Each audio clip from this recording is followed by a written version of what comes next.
nosso refúgio. Deus, Ele quer ser a nossa fortaleza. Deus quer ser o lugar onde a gente vá nos momentos difíceis. Mas antes disso, Deus, Ele quer ser a nossa base. Antes disso, Deus, Ele tem um propósito para cada um de nós. E é esse propósito de vida que a gente deve seguir. É isso que a gente deve ter como fonte para a nossa vida. Saber o que Deus quer para cada um de nós. Quando Deus, Ele é a nossa prioridade, quando Deus, Ele é o centro da nossa vida, nada foge do seu controle. Quando Deus, Ele está no centro das nossas decisões, a gente se torna uma pessoa invencível, porque a gente sabe que tudo está no controle de Deus. Mesmo as coisas dando errado, a gente tem que entender que Deus está no controle. Deus está operando, que Deus tem algo ali na frente. Algumas semanas atrás, eu e minha esposa fizemos uma viagem, um casal de discípulos. E naquela viagem, a minha esposa se programou bem direitinho para a gente conseguir voltar e chegar no domingo aqui na igreja a tempo de estar na celebração. Então a gente tinha tudo cronometrado. Então nós vamos chegar em Sabaçu uma hora antes, a tempo de tomar banho e vir para a igreja. Esse era o objetivo. Mas no meio lá da comunhão, no meio do evento que nós estávamos lá, aconteceu que surgiu um imprevisto. A minha esposa, quando nós estávamos retornando, ela acabou perdendo o celular dela. Se fosse há 5 anos atrás, seria um cara irado. Como tu perde o teu celular, o celular está caro, não temos dinheiro para comprar o celular, vai achar, te vira, ia ser dessa maneira. Mas naquele momento, Deus, Ele me largou uma paciência e entendi que tudo estava no controle de Deus, nada fora do controle de Deus. A gente voltou lá naquele lugar para ver se a gente encontrava lá. A gente entendeu que parece que ela largou em cima do carro e quando arrancou o carro e o celular acabou caindo. E naquele momento a gente não encontrou o celular. A gente voltou para Panambi, a gente viu que o nosso horário já tinha extrapolado, então a gente fez uma viagem mais tranquila, mais calma, porque a gente sabia que não chegaria a tempo, que a gente perdeu muito tempo lá. E depois eu comecei a meditar em Deus, eu entendi que Deus, Ele nos deu um livramento. Deus, Ele permitiu que algo talvez ruim acontecesse ali naquele momento, a gente perdeu algo, mas que talvez ali na frente Ele livrou nós de um acidente. Ali na frente Ele nos livrou de algo pior acontecer. Então eu entendi que nada foge do controle de Deus. Talvez nas situações mais difíceis da sua vida, Deus está no controle. Então, como título da mensagem de hoje, eu quero que vocês anotem: faça de Deus a sua fortaleza inabalável. Quando a gente fala em fortaleza, a primeira imagem que vem na minha mente é um muro alto, um muro que é um muro inacessível para os nossos inimigos, algo que nos traz segurança, algo que realmente a gente se sente seguro, a gente se sente em paz. E isso que Deus quer na nossa vida, que por mais que a gente passe por tribulações, a gente sente paz, porque Deus é a nossa fortaleza. Em Romanos 11:36 diz que, pois quando temos Deus como centro, entendemos que todas as coisas foram criadas por Ele, e tudo existe por meio dele e para Ele. Glória a Deus para sempre. Talvez você está aqui essa noite e você acha que eu não sou uma pessoa inabalável, minha vida está um desastre, as coisas não estão dando certo, minha vida está difícil, minha vida está uma treva, as coisas nunca dão certo. E a gente tem que entender que a nossa caminhada cristã é uma caminhada de plantação. Diariamente a gente está plantando, diariamente a gente está tendo as nossas atitudes, e vai chegar um dia lá na frente que a gente vai colher. Talvez hoje você está na igreja e você está vivendo um momento difícil, você não entende como está pesado esse fardo. É que hoje você está colhendo aquilo que você plantou. E eu quero dizer para você que não se abale por isso. Não se desanime, persevere em Deus, tenha fé, continue na caminhada cristã. Jesus, Ele disse que no mundo tereis aflições, mas tende bom ânimo, eu venci o mundo. Deus, Ele é tão fantástico que Ele venceu o pecado. Os 33 anos que Ele viveu aqui na terra, Ele foi santo. Sendo homem, Ele nos mostrou como que a gente deve ser santo. Jesus, Ele não cometeu nenhum pecado. Jesus, Ele venceu o diabo. Ele venceu todas as tentações, todos os banquetes que o diabo colocou na frente dele. Ele não cedeu a nenhuma delas. Ele venceu tudo aquilo que o diabo apresentava para ele. Ele se manteve fiel a Deus, temente a Deus, obediente a Deus, para nos ensinar que a gente deve ser assim. Jesus, Ele carregou a minha cruz, Ele carregou o peso dos meus pecados, Ele venceu a morte, ele não cedeu ao diabo. A Bíblia fala que o diabo ele é um ladrão que vem apenas para roubar, matar e destruir a nossa vida. E Jesus ele venceu a morte. Em João 10,10 fala que eu vim para que tenham vida e tenham em abundância. Eu sou aquele que vive e estive morto, mas agora estou vivo para todo sempre. Tenho autoridade sobre a morte e sobre o mundo dos mortos. Está lá em Apocalipse 1,18. E hoje esse Jesus ele te encoraja a você vencer as suas batalhas. Ele te encoraja a você caminhar em sua direção. Ele te encoraja a você ser firme na fé, você estar firme na rocha. E o texto base da mensagem de hoje está lá em Salmo 91. Quero ler o capítulo inteiro. Vocês podem estar acompanhando na sua Bíblia, no telão. Ele diz o seguinte: a pessoa que procura segurança no Deus Altíssimo e se abriga na sombra protetora do Todo-Poderoso, pode dizer a Ele: ó Senhor Deus, Tu és o meu defensor e o meu protetor. Tu és o meu Deus, eu confio em Ti. Deus livrará você de perigos escondidos e de doenças mortais. Ele o cobrirá com suas asas, debaixo delas você estará seguro. A fidelidade de Deus o protegerá como um escudo. Você não terá medo dos perigos da noite, nem de assaltos durante o dia. Não terá medo da peste que se espalha na escuridão, nem dos males que matam ao meio-dia. Ainda que 1000 pessoas sejam mortas ao seu lado e 10.000 ao seu redor, você não sofrerá nada. Você olhará e verá como os maus são castigados. Você fez do Senhor Deus o seu protetor e do Altíssimo o seu defensor. Por isso nenhum desastre lhe acontecerá e a violência não chegará perto da sua casa. Deus mandará que anjos dele cuidem de você para protegê-lo aonde quer que você for. Eles vão segurá-lo com as suas mãos para que nem mesmo os seus pés sejam feridos nas pedras. Com os pés você esmagará leões e cobras, leões ferozes e serpentes venenosas. Deus diz: eu salvarei aqueles que me amam e protegerei os que reconhecem que eu sou Deus, o Senhor. Quando eles me chamarem, eu responderei e estarei com eles nas horas das aflições. Eu os livrarei e farei com que sejam respeitados. Como recompensa, eu lhes darei vida longa e mostrarei que eu sou o seu Senhor. Alguém pode bater uma salva de palmas para esse texto?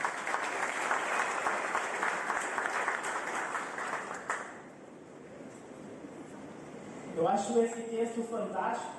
Eu gosto muito desse texto, porque é um texto que marcou a minha infância.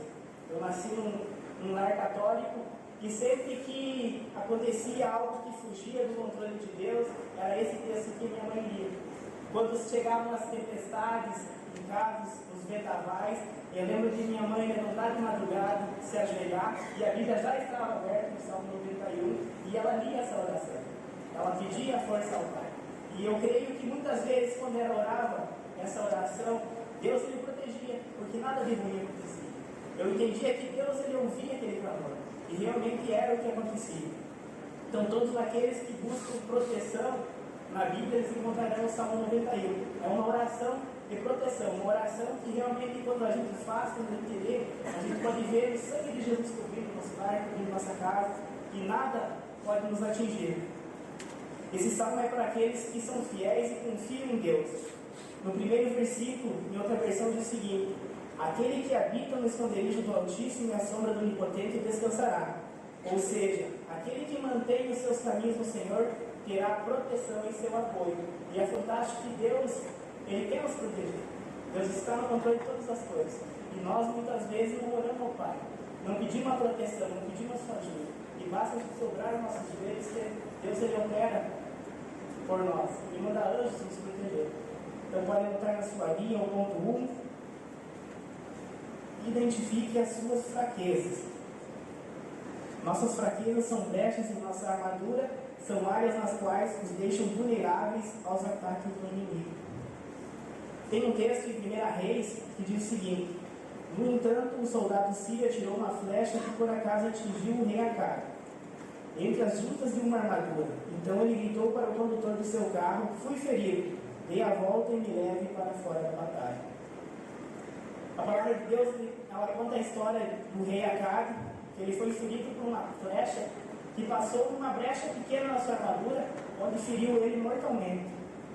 uma pequena abertura, uma pequena brecha, algo que ele não vigiou, algo que talvez seria impossível de acontecer.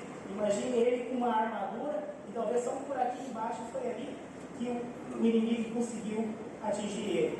E na nossa vida, na nossa caminhada cristã é a mesma coisa. Nós diariamente estamos em batalha com o mundo, diariamente estamos em batalha com o diabo, diariamente a gente tem que vencer as nossas tentações, diariamente a gente deve vigiar. Nenhuma brecha fique visível. Brechas são um alvo que o inimigo nos atingir. Então, diariamente na nossa vida, a gente tem que acordar e dizer: Deus, Senhor, tome o controle da minha vida. Se tem algo em mim, se tem alguma brecha que o inimigo possa me atingir, me blinde, me mostre. Eu quero realmente blindar isso, que eu quero realmente fechar, não quero que nada me atinja, porque uma pequena brecha é um alvo que o inimigo quer acertar. Deus ele tem um plano para cada um de nós, mas o diabo tem um plano também. Então é interessante a gente ver qual o caminho que a gente está seguindo. Será que a gente está indo mais perto de Deus, ou será que a gente está indo mais perto do diabo? Quais são as brechas que a gente tem na nossa vida? E eu, quando estava meditando nessa mensagem, Deus me deu algumas brechas que a gente deve vigiar. A primeira delas é o ABC do cristão. O que é o ABC do cristão? A oração, a leitura bíblica e o jejum. E a pergunta que eu faço para nós, como que está o nosso tempo de oração? Será que realmente na nossa caminhada a gente tem dizimado um tempo para Deus, um tempo para orar, um tempo para buscar? Eu acho muito importante e interessante que na igreja tem em torno de 24 horas de oração. Talvez você não se sinta: eu não sei orar direito, eu tenho vergonha de orar. Chame teu amigo, vamos lá, vamos orar junto, vamos aprender junto. A igreja disponibiliza um tempo para você orar, um cantinho da oração, um cantinho onde você pode buscar Deus no seu coração. Como está a sua leitura bíblica? Você tem deixado Deus falar com você? Será que Deus está conseguindo se conectar contigo? Será que você está lendo a palavra de Deus? Como está o seu jejum? Você tem jejuado? A palavra de Deus fala que certas vezes os discípulos foram expulsar um demônio lá e voltaram a conseguir. E Jesus deu risada deles, porque aquela casa sairia com jejum e oração. Então tem áreas da nossa vida que a gente só vai vencer quando a gente jejuar. Tem áreas da nossa vida que a oração é mais ou menos um martelo. A gente tem que derrubar uma parede com um martelo. Mas o jejum ele é uma marreta. As pancadas são mais fortes. Então por isso é importante a gente jejuar. É importante a gente jejuar com propósito a Deus. Deus, eu quero jejuar porque essa área da minha vida eu não consigo vencer. Me ajuda a vencer isso. Eu consagro esse jejum para ti. Uma outra área que eu vejo que é uma baita brecha para o inimigo é um casamento mal resolvido. E quando eu falo em casamento, é a bênção dos homens e a bênção de Deus. Muitos aqui, talvez, Deus está falando: pô, eu não sou nem casado, sou ajudado. Pô, tem uma brecha que o inimigo entrar, cara. Tem uma brecha para o inimigo realmente mexer no celular, o inimigo colocar uma discórdia, o inimigo colocar uma confusão. Então é uma área que a gente precisa blindar, é uma área que a gente precisa resolver, é uma área que a gente realmente precisa estar alinhado com Deus. Um outro ponto que eu vejo, talvez não acontece em Panambi, mas em Santa Bárbara acontece muito. Entrar nas redes sociais e ver os jovens sensualizando, ver as meninas lá mostrando o corpo, né, tirando fotos assim de cima para baixo. Não sei se o que acontece, eu vejo meninos tirando fotos de biquíni, tentando conseguir a bênção, né? Aquelas fotos: ah, Deus, essa foto aqui do versículo bíblico, Deus traz a minha bênção. Não vai vir a bênção nenhuma, vai vir uma treva lá, vai vir algo interessado em você. Então é uma brecha que a gente precisa vigiar. A gente precisa ver: será que o que eu estou fazendo atrai uma bênção mesmo, ou que atrai uma treva? Então é uma área que a gente precisa também tomar muito cuidado. Uma outra área que o inimigo gosta de mexer na vida do cristão é a área financeira. Vejo muitos cristãos que, quando tem dinheiro, estão lá em cima, são alegres, brincam, mas quando não tem dinheiro, estão lá para baixo. E muitas vezes Deus ele não te prospera porque sabe que com muito dinheiro você irá cair. Com muito dinheiro, talvez, as coisas não darão certo. É a mesma coisa que um pai tem um filho de 15 anos que dá um carro de presente para o filho. Não vai dar certo. Não tem carteira, mal sabe dirigir. E a mesma coisa, Deus não vai te prosperar financeiramente se você não sabe organizar suas finanças, se você não sabe organizar sua casa. Então a área financeira é uma área que o inimigo ele gosta de mexer. Ele gosta de realmente bagunçar a sua vida. Uma outra área que o inimigo gosta de mexer dentro da igreja é nos ministérios. Muitos líderes têm medo de perder o poder. Muitos líderes não potencializam o seu líder em treinamento, porque meu líder em treinamento vai ser melhor que eu vou perder o meu ministério, vou perder o meu cargo. E é uma área que muitas vezes o inimigo ele mexe, porque tu não consegue promover a pessoa que está contigo. Você atrasa o ministério dos outros. E eu acho muito interessante isso, porque para mim seria uma alegria se o meu líder de treinamento fosse melhor do que eu. E eu creio que isso vai acontecer. Lá em Sabaçu temos um discípulo que é médico. E isso é fantástico, porque o cara sabe muito mais que eu. O cara ele me ensina e muitas vezes se coloca debaixo de mim. Tenho na igreja Vila Sabaçu, temos idosos lá, que se colocam debaixo de um jovem. Eles realmente respeitam. Isso é muito interessante, porque eles têm muito mais a ensinar do que a aprender. E é interessante que eles se colocam debaixo da gente. Uma outra área é o estresse, a depressão. A gente viu áreas passadas como que o inimigo age nessas áreas. Se o estresse resolvesse alguma coisa, todo mundo se estressava, estava resolvido. Não, ele só atrai mais coisas. Então nada adianta a gente se estressar, nada adianta a gente entrar em depressão. Uma outra área muito tensa é as tentações não vencidas. E quais são essas tentações? A gente vê muito no meio gospel o adultério. A gente acha que o adultério é a gente apenas se relacionar com alguém. Não é assim. Quando a gente olha para uma pessoa e já no olhar a gente cobiça, a gente está adulterando. Talvez a gente não teve o ato, teve a oportunidade de fazer o ato, mas no nosso coração a gente já adulterou. No nosso coração a gente precisa confessar, a gente precisa pedir ajuda a Deus. Deus, tire esses olhos maus, arranque meu olho, arranque essa visão carnal. Então é algo que a gente precisa vencer, é uma brecha que a gente precisa eliminar da nossa vida. Ainda mais tem aqueles que olham e ainda comentam, né? É mais feio ainda, o inimigo já está agindo, já está direcionando, já está puxando pela mão. Então é uma área que a gente precisa vencer. Sentimentos de inferioridade, a gente não tem com quem se comparar. A gente tem que pedir ajuda para Deus. O menor dom que Deus deu para ti, quando a gente entrega para Ele, consegue fazer algo fantástico, algo maravilhoso. E muitas vezes a gente se compara com o irmão. O irmão canta bem, o irmão prega bem, o irmão é sensacional, eu não sou ninguém, eu não consigo nem ir para a cantina, mas talvez Deus te deu um dom essencial, um dom excepcional que Ele pode usar de maneira fantástica, de maneira extraordinária. Pornografia, masturbação, nem preciso comentar, o pastor já falou várias vezes, que é uma área que realmente o inimigo atua fortemente. A gente vê muitos em empresas, né? Acho que é funcionário local, deixa eu colocar aqui no grupo da empresa, e já entra com um monte de besteira, e muitas vezes o homem não se posiciona, eu quero sair desse grupo, eu sou cristão, eu realmente não convivo com isso, não misturo com isso. Muitas vezes a gente precisa se posicionar, a gente precisa dizer, não, isso não pertence a mim, eu sou de Cristo, isso Cristo não gosta. E essas são áreas que a gente precisa fechar essas brechas. E muitas vezes eu vejo grupos de amigos que recebem e não abrem, mas estão recebendo. Então, não estão vendo, mas estão realmente compactuando com aquilo. Pega e sai do grupo, pessoal, eu não compactuo com isso é coisa do diabo e vaza. Então, são áreas que você precisa se blindar. São áreas que realmente você precisa fechar. Ódio do irmão, a Bíblia nos fala amar o nosso irmão, perdoar o nosso irmão. Então são áreas que a gente precisa exercer. Tem um texto que a Bíblia fala em 1 Coríntios 16:13, que diz o seguinte: estejam vigilantes, mantenham-se firmes na fé, sejam homens de coragem, sejam fortes. Tem um texto que eu gosto muito, que está em Provérbios 27:17, que diz o seguinte: assim como o ferro afia o ferro, o irmão ajuda o seu irmão. Então é interessante que na nossa caminhada com Cristo, Deus usa pessoas para nos ajudar. Deus age através de pessoas. A gente, quando está passando por uma dificuldade, a gente precisa procurar alguém que tem uma palavra de Deus, um princípio bíblico para nos dizer, um princípio bíblico para nos ajudar. E quando a gente cai, a gente precisa de alguém para nos puxar a mão. Cara, eu vou te ajudar. Confessa aí o que está acontecendo na tua vida, que eu vou te ajudar, vamos vencer isso junto. E muitas vezes são áreas que a gente está perdendo nossa vida e nosso irmão está vencendo. Conversa, abre o seu coração para pessoas de Deus, não vai abrir teu coração para amiga, para o amigo lá que vai te levar cada vez para baixo. Quer falar, por exemplo, de eu estou afim de me divorciar do meu marido, vai falar com uma mulher que já é divorciada, não é divórcio mesmo, a vida segue, não sei não. Procure uma pessoa de Deus, uma pessoa que tem um casamento blindado, um casamento restaurado, que é isso que Deus quer.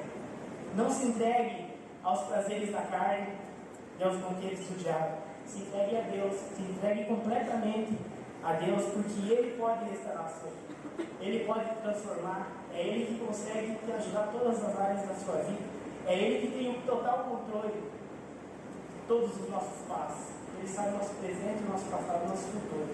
Ponto 2. Se blinde com o Espírito Santo. Então devemos nos revestir com o Espírito Santo, ou seja, ter atitudes que agradam a Deus.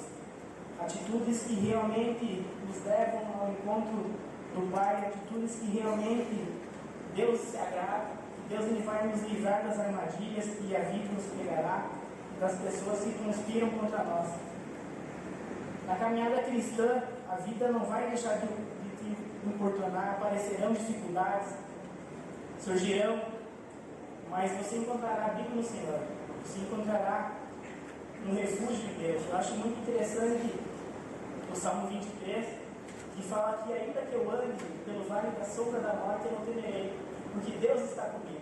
E quando eu fui estudar esse salmo, eu entendi que algo muito interessante acontece. Porque o salmista Davi, ele era pastor de ovelhas, e ele sabia que em dado momento, as ovelhas precisavam ir para um outro lugar para se alimentar. Aquele campo talvez não teria mais espaço, e eles teriam que se deslocar para um outro ambiente. E para ir para aquele outro ambiente, eles teriam que passar por um vale. E nesse vale, a Bíblia fala que é um vale da sombra e da morte. Por que isso? Porque naquele ambiente onde as ovelhas teriam que passar, teria os predadores, teria os lobos que atacariam as ovelhas. E o pastor ele teria que proteger, ele teria que realmente pegar os predadores, não deixar atingir as ovelhas. Mas muitas vezes as ovelhas elas não eram atingidas pelos predadores, mas elas naquele barro, elas se embarravam, elas se sujavam, era difícil de passar. E muitas vezes é assim na nossa vida. A gente tem áreas que é difícil de a gente passar, tem áreas que são complicadas de a gente vencer, mas a gente tem que entender que Deus está conosco. Deus muitas vezes está nos protegendo de predadores, Deus está nos livrando de grandes coisas, e nós muitas vezes nos focamos nos problemas pequenos. Eu acho interessante que uma vez, num acampamento jovem, o presbítero Hector ele pregou uma palavra que marcou a minha vida. Que o que nos derruba na caminhada cristã não são as grandes pedras, são as pedras pequenas. São as pedras que no meio do caminho a gente pica e a gente cai. Porque as pedras grandes a gente enxerga e a gente desvia. Ou Deus nos mostra, mas são as coisas pequenas da vida que nos derrubam. E a gente coloca aquela coisa pequena como uma montanha, né? A gente potencializa aquilo que é tão pequeno, aquilo que é tão simples de resolver, aquilo que muitas vezes só precisa dar um telefone ao pastor, como eu venço essa área, o teu líder, como eu venço aquilo, e ele já com uma visão que ele faz isso, faz aquilo. É tão simples. A Bíblia fala que 1000 cairão ao teu lado e 10.000 à tua direita, mas não chegará a ti. Numa linguagem mais contemporânea, eu coloquei assim: 1000 desviarão ao teu lado e 10.000 à tua direita, mas tu ficarás firme se for obediente e confiar no Pai. A gente vê muitas vezes na igreja, nossos amigos começam bom, e no meio do caminho aparece uma menina, aparece uma situação, aparece um emprego, e eles acabam saindo do foco. Acabam saindo do foco de Cristo e acabam se desviando. E querendo ou não, a gente se abala com isso. Quando a gente vê um irmão ele saindo da igreja, quando a gente vê alguém abandonando a caminhada, a gente fica abalado. Mas a Bíblia fala que aquele que confiar em Deus, aquele que tem Deus como centro da vida, pode acontecer 1000 pessoas ao teu lado, mas se tu for fiel a Deus, você não será atingido, você seguirá firme. Se eu pudesse resumir a caminhada cristã em uma palavra, eu resumiria em perseverança. Caminhada cristã, por mais que tenha momentos difíceis, a gente permanecer com fé e no foco em Deus, nada que acontece ao nosso redor poderá nos atingir. Se tem alguma área que não conseguimos dominar, peça ajuda. Fale com o seu irmão da fé, abra o seu coração a ele para que juntos vocês possam vencer. Em Provérbios 28:13 fala que quem esconde os seus pecados não prospera, mas quem os confessa e os abandona encontrará a misericórdia. Deus ele nos protegerá quando realmente a gente for totalmente dependente de Deus. Quando realmente a gente tiver o nosso coração alinhado a Deus. Quando realmente a gente ter Deus como foco da nossa vida, como centro da nossa vida, aí sim Ele estará por nós. Eu acho muito interessante que o salmista Davi, o rei Davi, ele é considerado como o homem segundo o coração de Deus. Olha que fantástico. A gente ter esse adjetivo na nossa vida, olha que coisa legal. Eu gostaria de ser chamado homem segundo o coração de Deus. Quem não gostaria? E eu fui olhar a história de Davi. Davi não foi uma pessoa perfeita. Davi ele não foi santo na sua caminhada com Jesus. Davi foi uma pessoa comum que nem eu e você. Davi ele errou várias vezes. A Bíblia fala que Davi ele matou, Davi ele adulterou, Davi ele fez várias coisas que desagradavam a Deus, mas Davi ele tinha um coração contrito. Davi, ele, quando ele percebia que cometia o pecado, quando ele percebia que desagradava a Deus, ele se colocava no joelho e se quebrantava. Ele rasgava o seu coração e dizia: Pai, eu errei nessa área, por favor, não afasta a tua presença de mim, eu estou arrependido. E de fato ele se arrependia com o coração verdadeiro. E muitas vezes é isso que falta na nossa geração. É a gente se arrepender, a gente realmente se quebrantar na presença de Deus. Pai, eu me rendo a Ti, eu confesso o meu pecado e nunca mais praticarei isso. Isso é um arrependimento verdadeiro. A gente na igreja, a gente está vivendo o Aviva Plente, o tempo que a gente está plantando a igreja, um momento que a gente está vendo o sobrenatural de Deus acontecer. Olha que fantástico, toda a celebração tem pessoas salvas, pessoas transformadas, isso é tão lindo de ver. Mas chegará um momento onde a gente vai andar por países onde a palavra cristã não vai ser bem agradável, onde pessoas vão querer nos matar, onde pessoas vão querer nos prender. Tem países onde eles não recebem o cristianismo como algo bom. E eu creio que vai chegar um momento que algum de nós vai ser enviado lá para um país perseguido e será preso. Imagine só. O que será que nós faríamos na prisão? Será que a gente murmuraria? Será que a gente diz: Deus, por que eu estou preso? Deus, por que aconteceu isso comigo? Que é algo normal do ser humano, né? A gente murmurar. E algo que eu achei interessante na Bíblia é que Paulo e Silas na prisão, eles não murmuraram. Eles fizeram ao contrário. Eles oraram e louvaram a Deus com todo o coração. A Bíblia fala que a cadeia estremeceu, as gaiolas se abriram, as jaulas se abriram e eles tinham oportunidade de sair dali. Mas naquele momento eles ficaram, eles aguardaram, e tinha um carcereiro ali que viu eles e perguntou: o que aconteceu? A oração de vocês atingiu, a oração de vocês aconteceu algo aqui? E é naquele momento onde eles estavam na prisão, Deus tinha um propósito para a vida deles. Eles ganharam a vida daquele carcereiro, eles ganharam uma alma ali. E é isso que Deus quer fazer conosco. Deus quer nos enviar para lugares onde almas serão ganhas, onde almas serão resgatadas. Tem um texto que eu achei muito fantástico, que fala que Nabucodonosor ele ficou tão furioso, como Sadraque, Mesaque e Abednego louvavam a Deus, tinham um amor a Deus, realmente confiavam em Deus, tinham Deus como o centro da sua vida. Ele ficou irado com isso, porque ele não entendia aquilo, e ele mandou os seus soldados pegarem a fogueira e incendiar ela 7 vezes mais. Então colocar um fogo imensamente grande e atirar os 3 malucos lá dentro para serem queimados. Imagine a fúria do cara. E a Bíblia fala que quando aqueles soldados pegaram aqueles 3 homens, e no momento que foram atirar no fogo, eles foram queimados, eles morreram, e só se aproximaram daquele fogo. E o mais interessante e o mais surpreendente que aconteceu, que Nabucodonosor olha para aquele fogo e ele vê 4 pessoas. Ele vê Sadraque, Mesaque, Abednego e o Espírito Santo da polícia. Olha que fantástico isso. E hoje, quais são os problemas da sua vida que tem impedido de viver o sobrenatural de Deus? Será que os problemas que você tem vivido é mais do que isso? Será que Deus que livrou esses 3 homens do fogo não pode livrar você de uma crise financeira, de uma crise familiar? Onde está a sua confiança? Será que realmente você depende de Deus? Será que realmente a tua dependência está no Senhor dos Senhores? Ponto 3. Siga em frente para a eternidade. Como recompensa eu lhes darei vida longa e mostrarei que eu sou o seu Salvador. A eternidade, ela está logo ali. A eternidade está logo à nossa frente. Basta a gente aumentar um pouquinho mais. Jesus já está voltando. Seria muito bom se a gente viesse numa noite de celebração aqui, o pastor fizesse o apelo, a gente entregasse a vida para Jesus e a gente fosse resgatado. A gente subisse ao céu no mesmo momento. Seria fantástico isso acontecesse. Mas não é isso que acontece. Há tempo para todas as coisas. Eu acho interessante que Paulo fala em Filipenses: pois para mim viver é Cristo, e morrer é lucro. Mas se eu continuar vivendo, poderei ainda fazer algum trabalho útil. Então não sei o que devo escolher. Estou cercado pelos 2 lados, pois quero muito deixar a vida e estar com Cristo, o que é bem melhor. Porém, por causa de vocês, é muito mais necessário que eu continue a viver. Olha só que fantástico esse texto. Paulo, ele entendia a importância de estar aqui na terra. Eu olhando para vocês aqui, eu enxergo pequenas luzes, eu enxergo tipo brasas, algumas brasas mais acesas, algumas brasas menos acesas, algumas brasas acendendo.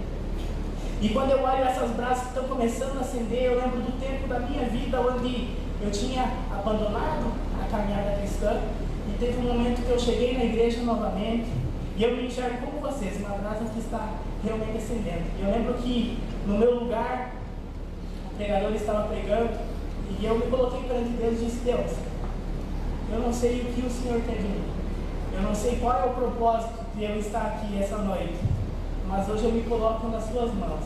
Eu quero realmente ser uma brasa acesa, eu quero realmente sentir a tua presença como eu senti anos atrás. Eu fiz essa oração no meu lugar e eu lembro que naquela vez era um pregador de fora, e aquele pregador teve um momento de oração. Ele pediu para toda a igreja fechar os seus olhos e falou: nesse momento eu vou orar por pessoas com chamado, nesse momento eu vou orar por pessoas que vão acender a chama novamente, eu vou orar por um momento que pessoas vão sentir a presença do Espírito Santo. E eu lembro naquele momento, naquele lugar, disse: Deus, eis-me aqui, eu quero sentir a tua presença, eu quero sentir você arder na minha vida novamente. E eu lembro que a gente estava no galpão ainda, e eu lembro que pessoas estavam ao meu lado, caíam chorando, pessoas realmente sentiam algo e eu nada. E eu: Deus, estou aqui, Deus. Levantei a mão: Deus, estou aqui, eu quero sentir a tua presença, eu quero sentir o teu fogo, eu quero sentir o teu amor. E naquele momento eu sinto algo sobrenatural acontecer, eu sinto que Deus, Ele começa a me tocar, eu sinto algo me queimar, algo me transbordar. Isso, uau, essa é a presença de Deus. E naquele momento eu comecei a queimar, disse: Deus, já senti, não aguento mais. Foi algo surreal na minha vida, e eu entendi que o viver aqui na terra, Deus tem um propósito para cada um de nós.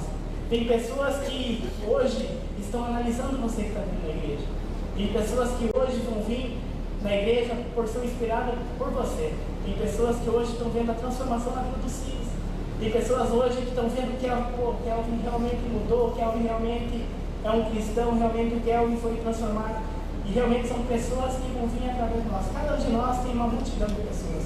Cada um de nós tem pessoas que serão influenciadas pela nossa mudança, pelo nosso modo de ser, pela maneira que a gente se comporta no nosso emprego, pela maneira que a gente se comporta quando a gente vai lá para o tribal. E é isso que a gente deve ser como cristão. O fantástico que eu sempre falo para os jovens de Santa Bárbara, que talvez muitos dos jovens não leem a Bíblia, eles leem você. Você é a Bíblia que o mundo está dentro. E será que você tem realmente expressado Jesus Cristo na sua vida? Será que a forma que você tem agido seria a mesma forma que Jesus tem agido?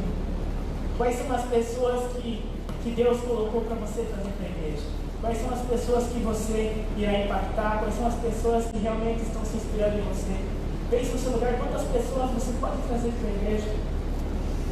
Deus, Ele é tão fantástico que Ele viu a humanidade se perdendo e Ele poderia apenas pedir para um anjo descer dos céus e dizer: César, tu está indo por um caminho que vai te levar à morte, um caminho que vai te levar longe de ti. Ele poderia mandar um anjo e dizer: César, não vai por aqui, vai por ali.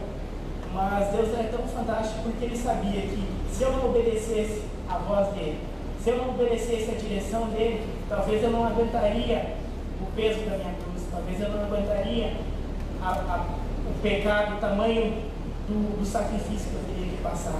Interessante que João 3,16 fala aqui: porque Deus amou o mundo tanto, que deu o seu único Filho, para que todo aquele que nele crer não morra, mas tenha a vida eterna. É fantástico que Deus, sendo Deus, Ele desceu dos céus e Ele carregou a nossa cruz, Ele carregou o peso dos nossos pecados, porque Ele saberia que talvez a gente não suportaria aquela carga. Jesus, Ele desceu dos céus. Jesus, Ele foi um homem fiel a Deus, um homem temente a Deus. Jesus, Ele foi santo para que a gente pudesse ser santo. Ele nos ensinou a ser santo. Jesus, Ele amou o Deus Pai sobre todas as coisas, em todas as áreas da sua vida. Jesus honrou o Pai. Jesus amou o Deus Pai com todas as suas forças. Jesus, Ele nos ensinou a amar o próximo.